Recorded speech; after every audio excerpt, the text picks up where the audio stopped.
Hello दोस्तों, कैसे हो? आपका स्वागत है त्रिपाण स्टडी सेंटर में। आज जो हम करने जा रहे हैं क्लास 12 एनआईएस बोर्ड का जो है चैप्टर नंबर 27। ये चैप्टर बायोलॉजी का है, प्रदूषण। देखिए, प्रदूषण जो है कई मानने में कई क्लासों के बच्चों के लिए अत्यंत महत्वपूर्ण है, चाहे वो 11वीं क्लास हो, 12वीं क्लास हो, चाहे यूपी बोर्ड हो, बिहार बोर्ड हो, चाहे एनसीईआरटी हो, सीबीएसई हो, जो मर्जी हो, सभी बच्चों के लिए अगर सिलेबस उनमें प्रदूषण है तो ये चैप्टर जो है उनके लिए अमृत तुल्य है। क्योंकि आपको पता ही है कि त्रिपाण सेंटर जो है आपको हिंदी के साथ साथ जो है इंग्लिश में भी एक्सप्लेनेशन किया जाता है, और साथ में जो आपके मोबाइल पर डिस्प्ले भी होती है तो वो हिंदी इंग्लिश दोनों ही लैंग्वेज में होती है। तो कहते हैं यहाँ पर जो है डबल डोज के रूप में त्रिपाण सेंटर जो है आपके समक्ष प्रस्तुत हुआ है। दोस्तों, आज जो हम करेंगे प्रदूषण में बहुत कुछ जानेंगे, जिसमें वायु प्रदूषण, ध्वनि प्रदूषण, जल प्रदूषण और वायु प्रदूषण जो होगा इसमें मेन हम उठाएंगे, और इसके मुद्दा, इसके प्रिवेंशन और इसके बारे में बहुत कुछ जानेंगे। लेकिन आपको पता है कि चैप्टर स्टार्ट करने से पहले एक बात जो मैं हमेशा कहता हूँ, जिसको आपको सोचना भी चाहिए, विचार भी करना चाहिए और अमल भी करना चाहिए, वो ये है कि जब भी वीडियो देखिए पूरा देखिए, क्योंकि अधूरा जानकारी सदैव खतरनाक होता है। साथ में एक इंपॉर्टेंट बात ये भी रहता है, अगर आप पहली बार वीडियो देख रहे हो तो लाइक शेयर सब्सक्राइब करना मत भूलना। क्योंकि दोस्तों लाइक कीजिएगा तो बनाने वाले का मनोबल बढ़ता है, सब्सक्राइब कीजिएगा तो इससे ये होता है कि जब भी मैं कोई वीडियो डालूंगा उसका नोटिफिकेशन आपको समय रहते मिल जाएगा। और देखिए, शेयर का मतलब ये होता है कि आपके थ्रू न जाने किन बच्चों को हेल्प मिल जाए, ये आप भी नहीं जानोगे, इसलिए जो है आप शेयर जरूर करो, ठीक है। व्हाट्सएप स्टेटस पे भी लगाओ। दोस्तों, एनआईएस सेंटर जो है कई मानने में बहुत से बच्चों के लिए हेल्पफुल है, चाहे वो 8th क्लास हो, 9th 10th 11th 12th हो, चाहे वो एनआईएस बोर्ड के बच्चे हों, ठीक है, चाहे बीए एमए के बच्चे हो, सभी क्लासों के लिए कुछ ना कुछ जो है त्रिपाण सेंटर में उपलब्ध है। तो इसलिए आपके लिए ज़रूरी है कि आप सब्सक्राइब करके इसको चैनल को जो है सेव कर लो, नहीं तो बाद में अगर रिसर्च करोगे तो शायद आपको ये चैनल प्राप्त ना हो। तो इसलिए सोचना नहीं, विचार नहीं करना है, सब्सक्राइब करके जो है अपने पास सेव करना है। दोस्तों, ये तो बात था आपके लिए, लेकिन अब देखते हैं हमारा आज टॉपिक क्या है। Topic is water pollution. The water pollution is a major problem for our country. Addition of the undesirable of substance of water is called water pollution. There is an addition of undesirable substance called to the water pollution. The water pollution could be due to the natural and human activity. The first of all here, a natural source of water pollution are soil erosions, leaking of the mineral from rocks, and decline of the organic matter. And the human-made source will include domestic agriculture, industrial activity, and many water sources have become a dumping ground for the waste. The water pollution is one of the main cause of human disease in India. And there is one fact here: any physical, biological, and chemical change in water quantity that absorb their effect, living organisms and make a water unstable for desired use are called to the water pollution. There is a generally is what here. A physically, biologically, and chemical change. There is a water quantity that is called to the water pollution.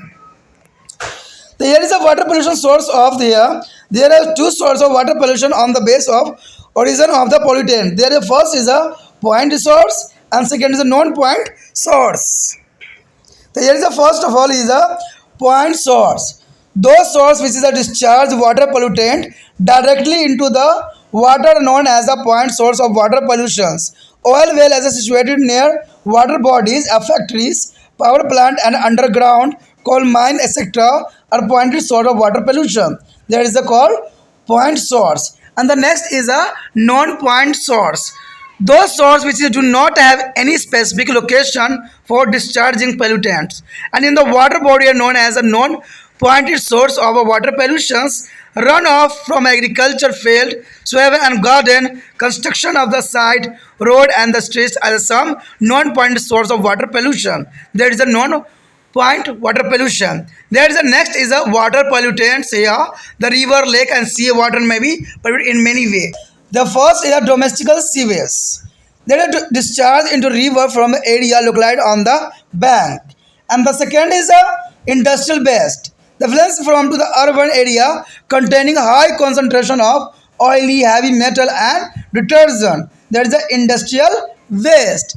And the next is a mineral organic waste or crop dusting from agriculture filled with the phosphate and nitrogen fertilizer that the rich lake of rivers and the sea water become deoxygenated and poison. Thus, I cannot be support aquatic life. there is a very danger for the aquatic life. And the next is the chemical fertilizer, pesticide, insecticide, and the herbicide and the plant remain. There is a most water pollution here. And the next is the industrial based water containing several chemical pollutants such as calcium, magnesium, chloride, sulfide, carbonate and nitrates, and there's a heavy metal and there are radioactive waste from the nuclear reactor. The scattering of waste of human and animal in the water bodies here and disposal of the urban industrials and the waste material into the water bodies, and they're showing this diagram that acidic water from mines, sedimentation, crop dustings, industrial waste, and there more on. And there is a once the yards of waste, fertilizer runoff, nuclear reactor, sewage treatment plant, oil pollutions, and their water pollution due to the human activity here shown in this diagram. The effect of the water pollution here, the water pollution advises to the effect of the fish or the aquatic life. The presence of the acid, alkalines, and water destroy microorganisms, thereby they are distributing on their self-purification process of river.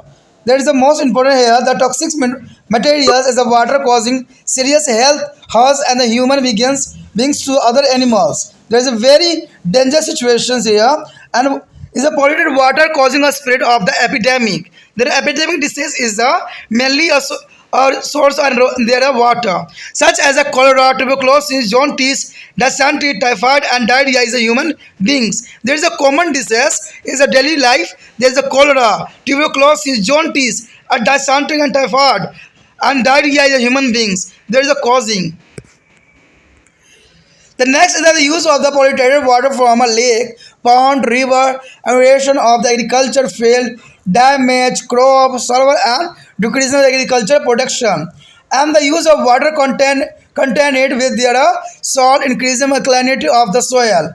The heavily polluted water affect the soil and decrease its fertility and the kill soil microorganism and even contain a useful bacteria. And contamination of the seawater due to the oil sick causing by the leakage of the crowd and the oil from oil tanker causing is a ecological disaster and which result in the death of the sea organism include the fishes. So here the major distribution of their ecosystem due to the water pollution here, the major source and the pollutant source causing effect. The nitrates, agriculture, plant nutrient and eutrophications, and the phosphate, there is ammonia salt. There is a fertilizer, sewage, and the manure, and cause of there is a plant nutrition also, and the animal manure and plant residues is the sewage, paper, mills and the food processing wastes. He has oxygen deficiency and death of aquatic animal. And the next is a pollutant is the heat. The power plant and the industry's cooling, there is a thermal discharge, there is death of fish. There is a very dangerous. And next is the oil leak, the leakage from oil seep and the petroleum and death of a marine life due to non-ability of oxygen dissolved in the water. The air fertilizer and pesticide are widely used of agriculture. Other exclusive use for their increasing of agriculture yard has led to be phenomenon of eutrophications and biomagnification. That is the most important here topic is biomagnification. There is eutrophication here. With the use of the high yielding variety of crop, the use of fertilizer and the pesticides has increasing a lot of use of fertilizer may be mixed with the surface water and may be drained into the water bodies. Their surface is a run off. The requirement of the water with the nutrients such as a nitrate, phosphate that are triggers to growth of green algae is called to eutrophications. Showing this figure and their fast growth of algae flow by the decomposition of depth their water bodies of dissolving or dissolve oxygen. As a result, aquatic animal die oxygen of shortage. And there is a flow here, sewage and the fertilizer run off their field. The requirement in nutrient contain a lake and eutrophications. And also coal-based algae multiply to reduce on the algae's blooms. Algae use of oxygen and began to die, decompose or bacteria multiply and thus more oxygen. Organisms such as fish die due to lack of oxygen. So here show this diagram. There is sequence of event that may be occur result of eutrophication here. There is a many types of organism here present. There is a need for the oxygen and grow that. So here is a biomagnification here. The non-bio is degradable pesticides such as a DDT are widely used of the crop protections, and the ones they are enter to the food chain and their concentration keep increasing with the each tropical level. A step of food chains as a result, accumulation of this is a compound take place in the body of top consumer and the over a period of time. The entry of harmfully non-biodegradable chemical in the small concentration and their accumulations is a great concentration in the various level of food chain is called to the biomagnification. The biomagnification considered of flowing food chain. It is there any different is the concentration of DT in the water, and that is the body of the pelican's board. There are water, algae, fish, and the pelican's board. There is a water is a 0.2 pm and the algae is a 77 ppm and the fish is a 500 to 600 ppm and the pelican boards is a 1700 ppm. The DDT use a small quantities of kill the mosquito can be entered to food chain and maybe get a concentration of large concentration due to be non-biodegradable of nature in the body a body of bird stop or consumer. This causing absorptive effects such as a beak, egg swell and resulting in decreasing of pollution.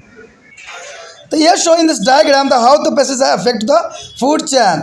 There is show there are two birds eat or several large fishes. Each large fish eats the several small fishes. There is the link by 1 to 1. There is the most important to the food chain. One eats the other. There is a DDT is a mix for the last as a consumer. So here the list of source of industrial pollution here. The mining is the chloride, various metal, ferric sulfate, sulfuric acid, hydrogen sulfide, ferric hydrocarbon, sulfur waste, unsuspended soil, and chloride heavy metal. And the iron is still here. The suspended soil, iron, chlorides, and thymocornate, sulfides, oxide, and copper, cadmiums, and on more on. The oil and phenols and the naphthalene. And chemical plant here. The various acid and alkaline is chloride is a sulfate, nitrate, metal, phosphorus, fluorines, silica, and the suspended particles. The aromatic compound here and the parasymmetrically, yani parasutically here the protein, carbohydrate, organic solvent, intermediate product, drugs, and antibiotic. There are parasuticals here. And soap and detergent there ammonia compound alkaline the fat and the fatty acid glycerol phosphate and there's an on there and food processing is a highly persuaded and paper and pulps is a sulfide bleaching liquid and the cellulose fiber bar protein and sugar organic acid and etc. Then next is the some water pollutant. There is source and effect on the human health. There is a lead source industry waste, disease in human nervous disorder, kidney failure, blood poison, and teen is an industrial dust effect to central nervous system and effect to the vision. And the marker is an industrial discharge, the effect of central nervous system and peripheral nervous system, kidney failure, numbness of the lips, muscles, and the limbs of the vision. The next is the RS6 is the industrial discharge, respiratory, skin cancer, nervous disorder.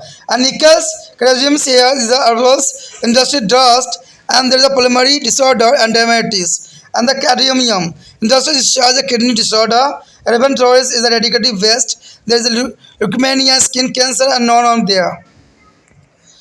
Then here is the prevention and control of the water pollution here. The water pollution control is treatment of industry effluents before discharging into river, separate is a channels to river and sewage water. And the next avoid the contamination of river, lake and pond and washing the cloth and bathing etc. Non-throwing waste is a food materials, paper, biodegradable vegetable and the plastic into the open drains. And setting up the sewage water treatment is a plant and the use of septic tank is a house is to the avoid direct outlet of the feces, metal and other waste. And the next here, there is a influence of from the distillators and the solid waste is a containing organic matter as devoted to be a biogas plant to be generate of energy. And at least is a maintain and a safety standard for the efficient discharge into the water system. There the next topic is the treatment of sewage. The sewage can be treated by the moderate techniques involving three steps: primary treatment, secondary treatment, and tertiary treatment. The first is the primary treatment. Sewage is passed through the grading mechanisms, and this is then to pass through the several settling of chamber and lime to the edit to the neutralize it. The neutralizing of sewage still containing a large number of pathogenic and non-pathogenic organic and sufficient amount of organic matter. The next is there a secondary treatment. This neutralize of the influence of pass through the reactor is called UASB. Is a upflow aerobics style blanket. In this reactor is anaerobics bacteria degrade to the biodegradable material into the neutralized influence, and this process is a fall order is a methane and release and the sewage converted into the clean water. This water sent to the aerations of tank. Their air is a bacteria added to it, and this process is called to the biological secondary treatment. Here show the biological treatment. Here is a very easy processing. There is a treatment of here. The primary is a sedimentation tank, aeration tank, and the more on, and then it goes ways to next step. There is a totally processing of treatment of sewage, the tertiary longer wards, and there is a chlorination tank, and the so on. There then water is obtained to the result of secondary treatment is still unfit of drinking, and there are need for further purification. This is done by tertiary treatment. In the treatment which is the defective to process finally trace of the disinfected to bacteria and any dissolved. दोस्तों यहाँ पर जो है अत्यंत महत्वपूर्ण topic आया है water pollution. देखिए जल ही जीवन है, तो जल को कैसे बचाएं, जल के लिए कौन कौन से प्रोसीजर बचाने का है, जल कितना इम्पोर्टेंट है आपसे अच्छा कोई नहीं जानता। कहते जल प्रदूषण के बारे में जानना आपके लिए बहुत ही इम्पोर्टेंट है, क्योंकि इसको जो है हम दिन पर दिन यूज़ भी कर रहे हैं। कहते हैं वाणिज्य पदार्थों को जल में मिलना जल प्रदूषण कहलाता है, यानी अनवांटेड मटेरियल मिलना ही वायु प्रदूषण होता है, अनवांटेड चीज़ें मिलना ही जल प्रदूषण भी होगा। कहते हैं जल प्रदूषण प्राकृतिक या मानव जनित कारणों से ही हो सकती है। देखिए दोस्तों, कभी भी कोई चीज़ प्रदूषित होती है उसका दो ही कारण होता है, या तो मानव होते हैं या प्राकृतिक स्वयं होती है। कहते हैं जल प्रदूषण के प्राकृतिक कारण जैव मृदा अपरदन, चट्टानों में खनिज का रिसाव तथा कार्बनिक पदार्थ का क्षय आदि कारणों से हो सकता है। लेकिन मानव जनित कारण जो होते हैं घरेलू कृषि और औद्योगिक गतिविधियाँ, बहुत से पानी के स्रोत के अवशिष्ट पदार्थों यानी कूड़ा करकट डालने की भूमि डंपिंग ग्राउंड बना दिया गया है। यह प्रदूषण भारतवर्ष में मानव में होने वाले रोगों का एक प्रमुख कारण भी है। आपको पता ही होगा कि लोग तो कहते हैं घर के बाहर ही अपना डंपिंग ग्राउंड बना दिया है, कहीं भी कूड़ा होता है कहीं भी फेंक देते हैं, कहीं भी जल में, समुद्रों में, नदियों में, जहाँ भी देखो कूड़ा करकट ही आपको नजर आएंगे। कहते हैं एक फैक्ट की बात ये भी रहता है कि जल की गुणवत्ता में किसी प्रकार के भौतिक, जैविक और रासायनिक परिवर्तन जैसे जीवित प्राणियों पर प्रतिकूल प्रभाव पड़ता है, वंश प्रयोग के लिए जल उपयुक्त हो जाते हैं, इसे हम जल प्रदूषण कहते हैं। दोस्तों आप याद रख सकते हो कि भौतिक, जैविक और रासायनिक परिवर्तन में जो कोई भी प्राणियों की जो प्रभावित करता है, यानी जीवित प्राणी को प्रभावित करता है, इसे हम जल प्रदूषण कहते हैं। अब देखा जाए तो जल प्रदूषण के कौन कौन स्रोत होते हैं। देखिए यहाँ पर दो पॉइंट लिया गया है, एक पॉइंट सोर्स लिया गया है, एक नॉन पॉइंट सोर्स, यानी एक बिंदु स्रोत, एक है गैर बिंदु स्रोत। तो दो तरीका से जो है जल प्रदूषण के स्रोत बनते हैं। सबसे पहला तो हमारा आता है बिंदु स्रोत। देखिए इसमें क्या है, वे सत्व जो वायु प्रदूषकों का निष्कासन सीधे पानी में करते हैं या जल प्रदूषण के बिंदु स्रोत कहलाते हैं। जल निकायों में जो इसमें आवर्तीय तेल के कुएँ, फैक्ट्रियाँ, शक्ति संयंत्र जो है, पावर प्लांट, भूमिगत कोयला आदि खान आदि से जो है जल प्रदूषण के बिंदु स्रोत कहलाते हैं। अगर दूसरी तरफ देखा जाए गैर बिंदु स्रोत, तो कहते हैं वो स्रोत जो जल में प्रदूषक निष्कासन की एक निश्चित स्थिति नहीं है, वो जल प्रदूषण के गैर बिंदु स्रोत कहलाते हैं। कृषि भूमि, लॉन, बगीचा, निर्माण स्थल, सड़कें व गलियों से निकलता हुआ बहता पानी इस श्रेणी में आते हैं। ये सारे के सारे जो है गैर बिंदु स्रोत आते हैं। अब देखिए यहाँ पर जो है जल प्रदूषक, यानी जो जल प्रदूषक क्या है, नदी, झील और समुद्र की पानी कई तरीके से प्रदूषित होती है। कहते हैं नदियों के तटों के समीप स्थित आवासीय क्षेत्र में वही जल मल का जो है नदियों में निष्कासित कर दिया जाता है। ये तो जनरल सी बात है, हर जो है जितने भी अवशिष्ट पदार्थ होते हैं सब नदियों सागरों में ही बहाया जाता है। तो हमारा जो है जल प्रदूषित क्यों न हो। कहते हैं औद्योगिक अवशिष्ट वही में जो कि शहरी क्षेत्र में निकलते हैं, तेल, भारी धातु व डिटर्जेंट की जो है उच्च सांद्रता पाए जाते हैं, तो उसको भी जो है जल में ही विसर्जित किया जाता है।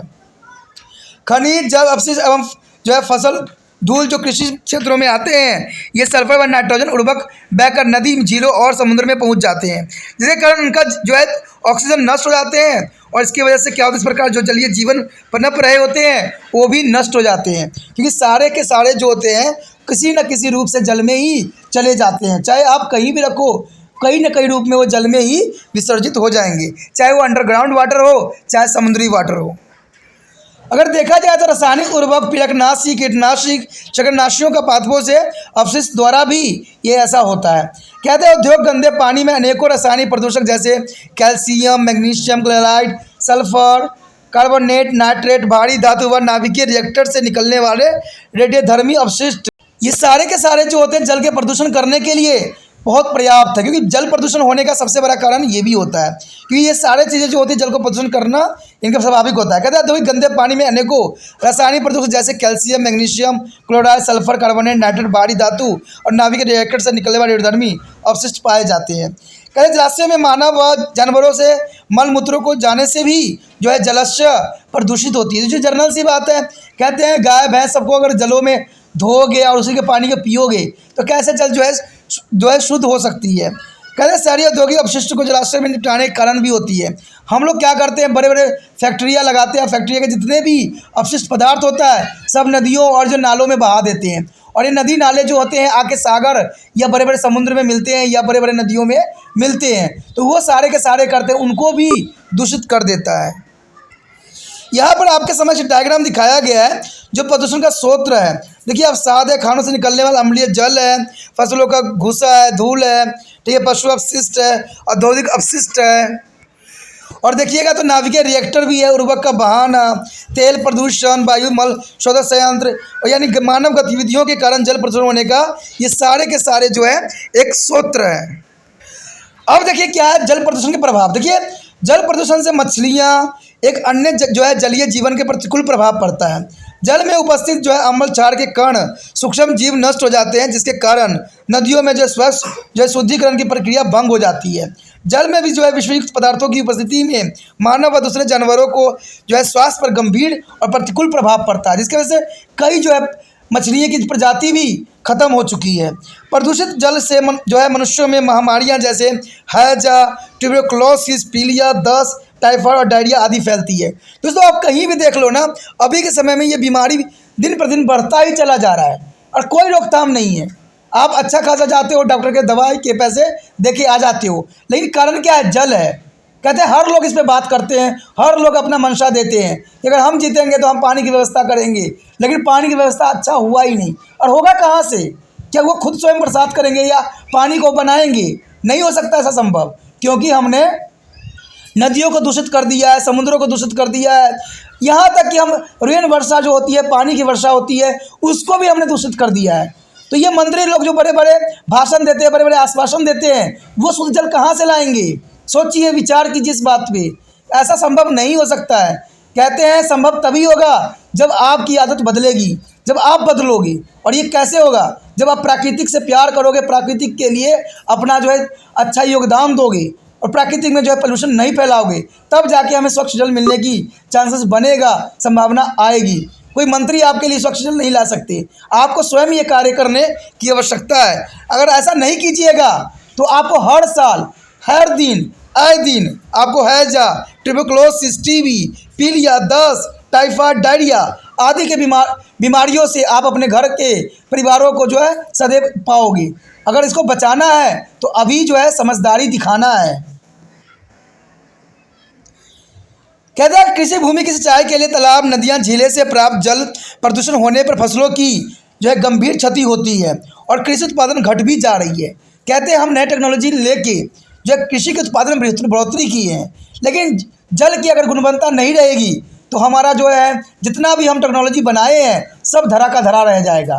कहते हैं फसल उत्पादन के जगह पर फसल उत्पादन ही नहीं होगा, क्योंकि कहते हैं कि हम जिस चीज़ को लिए तलाश रहे हैं वो चीज़ हमारे पास है, फिर भी हम क्या है, अंधों की तरह इधर उधर घूम रहे हैं। कहते हैं लवण द्वारा जो है दूषित जल को प्रयोग में मृदा की क्षारीयता में वृद्धि होती चली जा रही है, जो कि बहुत ही गंभीर समस्या है। देखिए लवणों में अगर दूषित जल के जो है क्षारीयता की वृद्धि होगी तो आने वाला समय में जो है फसल होना संभव ही नहीं है।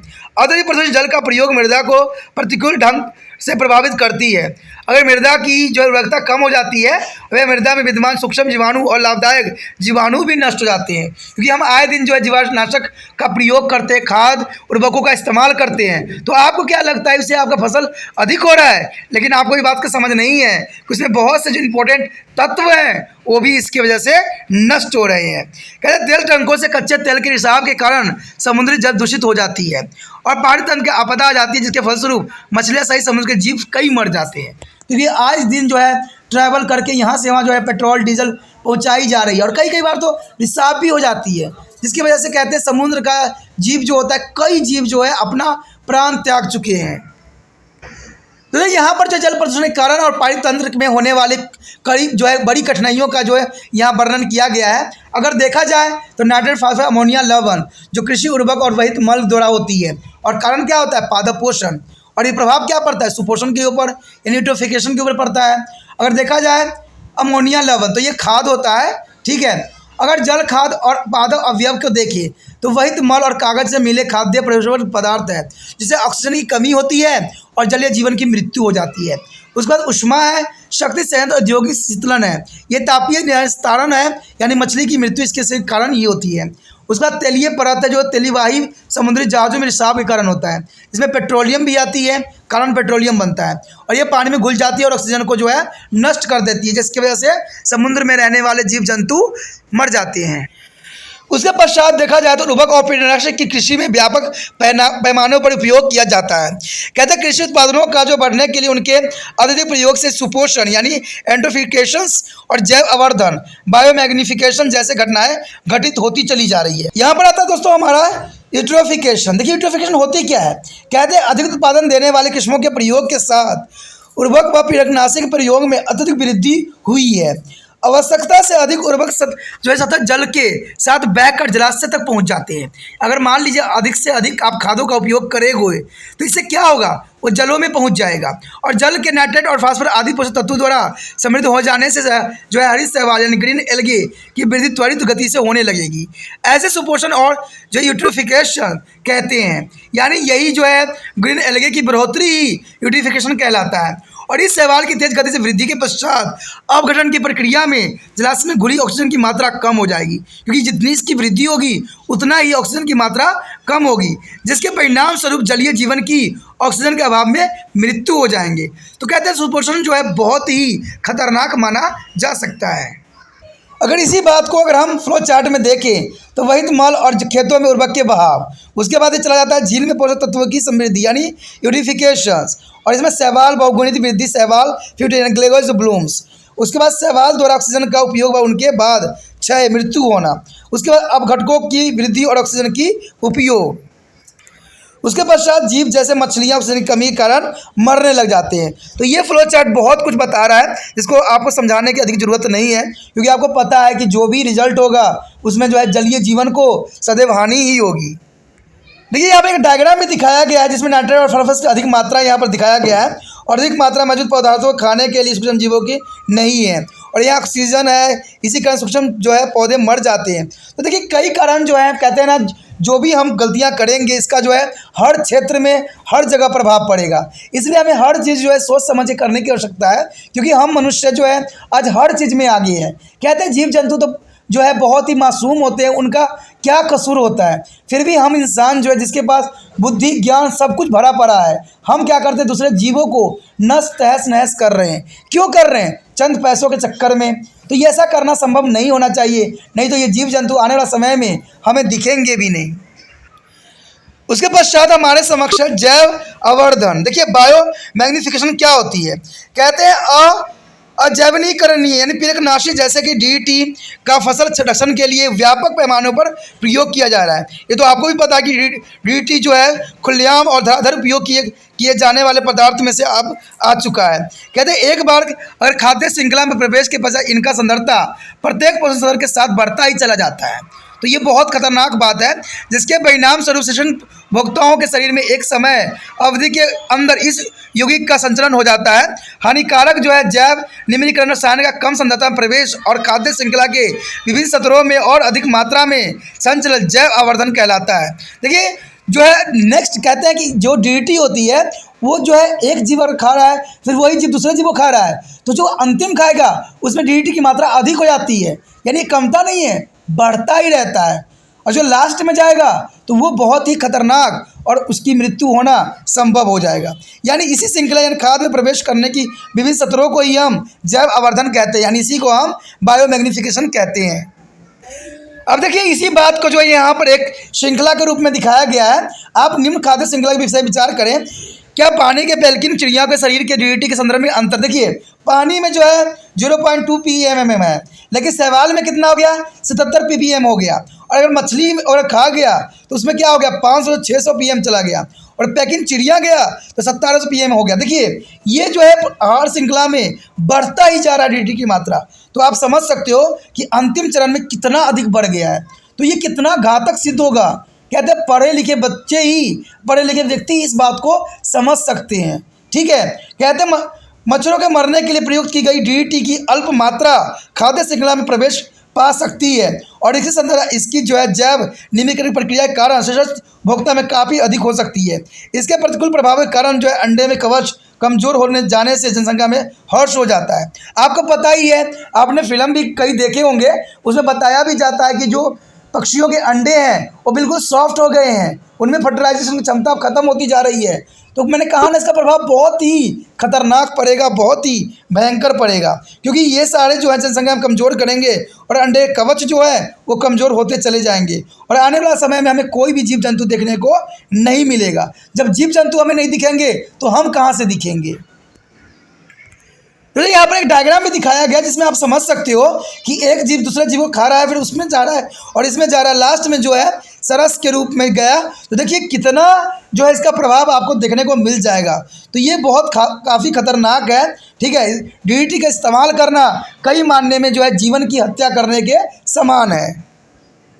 उसके पश्चात दोस्तों हमारा तालिका दिया गया है औद्योगिक प्रदूषण के स्रोत। देखिए सबसे पहले तो खनन आता है। खनन में आप देखोगे तो सल्फर, सल्फ्यूरिक एसिड, बहुत से जो आपको दिखेंगे, क्लोराइड्स, विभिन्न धातुएं सब दिखेंगे। ठीक है, उसके बाद लोह और इस्पात देखोगे तो ये इसमें निलंबन, ठोस पदार्थ, लोहे के साइनाइड्स, ठीक है, सल्फर, तांबक, जो ये सारे जो है प्रदूषण के कारण बनते हैं। और ये कार्बनिक जैव प्रदूषक जो होते हैं तेल, फिनॉल और नेफ्थोल में आ जाते हैं। अगर देखोगे रासायनिक पदार्थ में देखोगे तो इसमें विभिन्न प्रकार के क्षार, क्लोराइड, सल्फर धातु के नाइट्रेट, फास्फोरस, क्लोरीन्स, सिलिका और निलंबित कण दिखेंगे, जो कि एरोमेटिक यौगिक के कारण होते हैं। उसके पश्चात अगर औषधि निर्माण पदार्थ यानी जो है फार्मास्यूटिकल देखोगे तो इसमें देखोगे तो पेट्रोलियम, प्रोटीन, कार्बोहाइड्रेट, कार्बनिक, यौगिक, विलायक, मध्यवर्ती उत्पादक, औषधि और अति जैविक एंटीबायोटिक्स भी सम्मिलित रहेगा। उसके बाद साबुन और डिटर्जेंट देखोगे जिसको हम अपमार्जक के नाम से भी जानते हैं।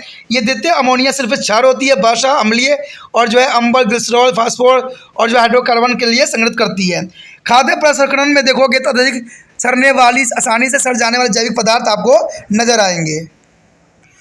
उसके पश्चात कागज और लुगदी देखोगे तो इसमें सल्फाइड, ब्लीचिंग, विजरंग जो है विरंजन तरल दिखेंगे, जो सेलुलोस, रेशे, छाल और कष्ट सक्राय कार्बनिक अम्ल को प्रभावित करते हैं।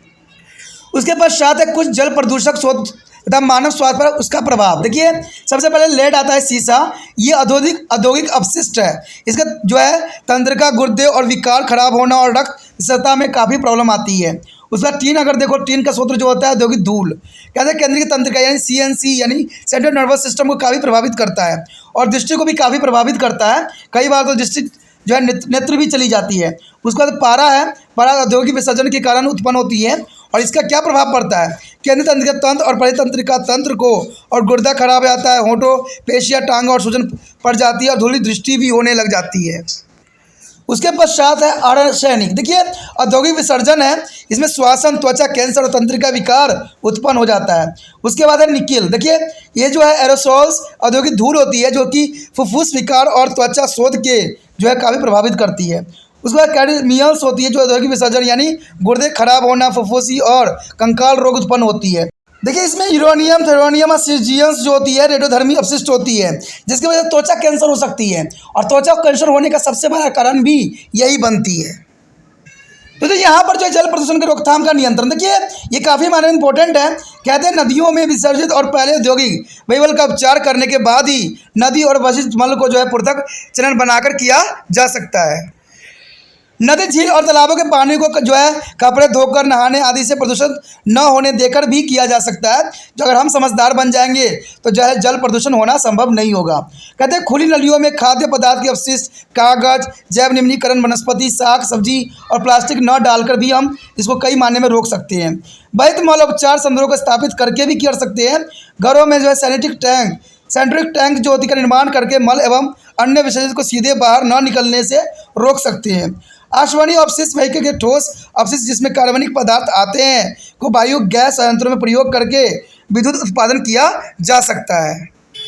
अगर देखा जाए तो जल प्राणियों में जो विसर्जित किए जाने वाले विशिष्ट और सुरक्षा मानकों का निर्धारण या रख रखाव करके भी इन चीज़ों को जो रोका जा सकता है। उसके बाद जो है वहित मल के उपचार यानी ट्रीटमेंट ऑफ सीवेज के द्वारा भी इसको रोका जा सकता है। वहित मल सीवेज के उपचार आधुनिक तकनीक द्वारा किया जाता है, जिसके 3 पद होते हैं: प्राथमिक उपचार, द्वितीय उपचार और तृतीय उपचार। यहाँ पर आपको चित्र में भी दिख रहा होगा। देखिए यहाँ पर जो चित्र में देखोगे जलिका दिखाया गया, प्राथमिक कक्ष दिखाए गए हैं, प्राथमिक अवसाद टैंक दिखे गए हैं, एकरण टैंक दिखे गए हैं और इसी तरह जो है आगे ये बढ़ रहा है और ये बढ़ते बढ़ते जो है आगे कई जगहों पे आ गया है, जिसमें क्लोरोसिनल टैंक आ गया, हल्की धार वाली परत का वाष्पन, लेगुम्स दल जो है द्वितीयक, यानी इस प्रकार जो है वहित मल का उपचार किया जा सकता है। इसमें आता है प्राथमिक उपचार में। देखिए वहित मल को एक घर्षण प्रक्रिया से जो है गुजारा जाता है, उसके बाद इसे कई अवरोध कक्षों से गुजारा जाता है और इसे चूना मिलाकर उदासीन निमग्न बना दिया जाता है। इस उदासीनकृत वही मल में बहुत अधिक संख्या में रोगजनक व गैर रोगजनक जीव अथवा पर्याप्त मात्रा में कार्बनिक पदार्थ होते हैं जो कि नष्ट हो जाते हैं, जिसमें प्राथमिक उपचार में किया जाता है। द्वितीय उपचार में क्या होता है, इसमें उदासीन वजह के एक जो है रिएक्टर यानी USAB में यानी अब फ्लो एनारोबिक्स स्टेम ब्लैंकेट में अर्ध संपर्क प्रभावत्र निरपेक्षण आपक आवरण से गुजारा जाता है और इस रिएक्टर में अवायवीय जलीय और जैव निम्नीकरण पदार्थ को उदासीन यानी वही स्वत्र में निम्नीकृत कर देते हैं। इस प्रक्रिया में जो है दुर्गंध मशीन निकलते हैं यानी दुर्गंध व मीथेन निकलते हैं जो वहित मल से जीव स्वच्छ जल में परिवर्तित हो जाता है और इस जल को वायु मिश्रण कक्ष में भेज दिया जाता है। यहाँ इनमें वायु बैक्टीरिया मिलते हैं और इस प्रक्रिया को जैविक द्वितीयक उपचार भी कहते हैं। उसके पश्चात तृतीय उपचार के बाद प्राप्त जल अभी भी पानी के लिए उपयुक्त नहीं होता है, यानी द्वितीय उपचार के बाद जो है प्राप्त जल अभी भी पीने के लिए अनुपयुक्त तो रहता है, यानी उसको पिया नहीं जा सकता। इसका और अधिक शुद्धिकरण करने की आवश्यकता होती है। ऐसे तृतीय उपचार द्वारा किया जाता है जो रोगनाशक क्रियाएं हैं, जिसमें रोगनाशक व अन्य घुले हुए कार्बनिक ठोस को हटा दिया जाता है और फिर जो है क्लोरोनेशन, वाष्पन और विलयन अवशोषित विधियों को अपनाकर शुद्ध जल प्राप्त किया जाता है। तो देखिए ये भी एक तकनीक है जिससे हम शुद्ध जल प्राप्त कर सकते हैं, लेकिन कहते हैं ये देखने में और सुनने में बहुत ही भद्दा है, लेकिन ऐसी प्रक्रिया गुजारी जाती है। तो क्या करें, आज के समय हमने जल को ऐसे दूषित कर दिया है कि वो तो हम तक पहुंच ही नहीं पा रही है। तो आने वाला समय में सीवेज ट्रीटमेंट के थ्रू ही जो वाटर मिलेगा वही पीने लायक बन जाएगा। तो दोस्तों अभी भी समझने का समय है, अभी भी जागने का समय है। अगर अभी न जागे तो शायद कभी भी नहीं जाग पाओगे।